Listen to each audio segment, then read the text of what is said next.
Who are you? Oh, you are a human. If you don't know me, then I guess you haven't been to Alaska. I'm within so much of their art. Since you didn't know, I'm Raven, and I'd love to tell you some stories since you woke me. Once upon a time, oh wait, I forgot something. Just pause and just start wherever you want to start. Can I restart the thing or? You don't need to restart the whole thing. Just start wherever it is whatever you forgot.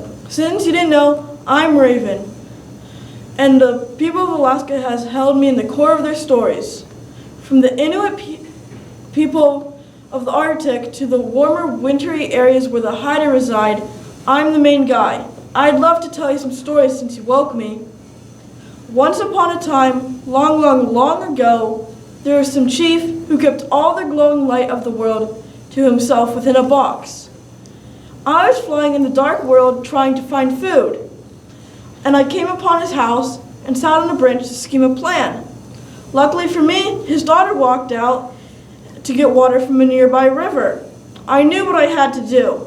I turned into a pine needle and fell into the water. She captured me in her bucket and accidentally drank me. Over time, I grew into a baby, and then she gave birth to me. I had small patches of feathers and a beak-like nose, but for some reason, the chief and the daughter did not find anything wrong with me. They must have loved me so much. I knew I could cry and whine like a baby, so I did. I cried and whined for special boxes. The smaller the box, the more special the object inside. I wanted the smallest box, the box with all the light of the world inside. He'd never give it to me. However, his daughter, my fake mother, went against her father's wishes and gave me the box.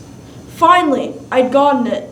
I turned back into a raven, opened the box, grabbed the light out of the box, and flew out the chimney. All of a sudden, the chief turned into an eagle and chased after me. I flew and flew. Some of the light hit a mountain, and that light turned into the moon and stars. He kept chasing after me. I flew and flew. Once I passed the shore and he got to the shore, he got tired and flew back to his home. I flew and flew into the horizon and then dropped the light and it turned into the sun. Well, you would have thought that the heat from the light would turn my feathers black. Oh, I forgot. You humans are so young that you thought my feathers were always black. Well, originally they were white. I was at my brother-in-law Petrel's house, and he had an everlasting spring of water, and he kept it all to himself. I wanted the world I developed to have water, so when I was there, I schemed a plan. In the middle of the night, I went outside to get dog poop, and then I smeared it all over his clothes when he was sleeping. In the morning, I woke him up and I told him he had pooped on himself. It was so hilarious how he reacted.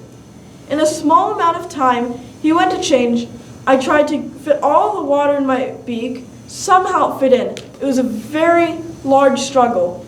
When he came back, I got startled and frantically tried to fly out the chimney. But he had called to spirits to capture me in the chimney. Then he threw pitchwood on the fire, which turned the smoke black. The smoke seeped into my feathers, turning my feathers black. I struggled to get out, but luckily I did. I flew and flew, small drops of waters turning into creeks and rivers, larger drops forming into the oceans and lakes.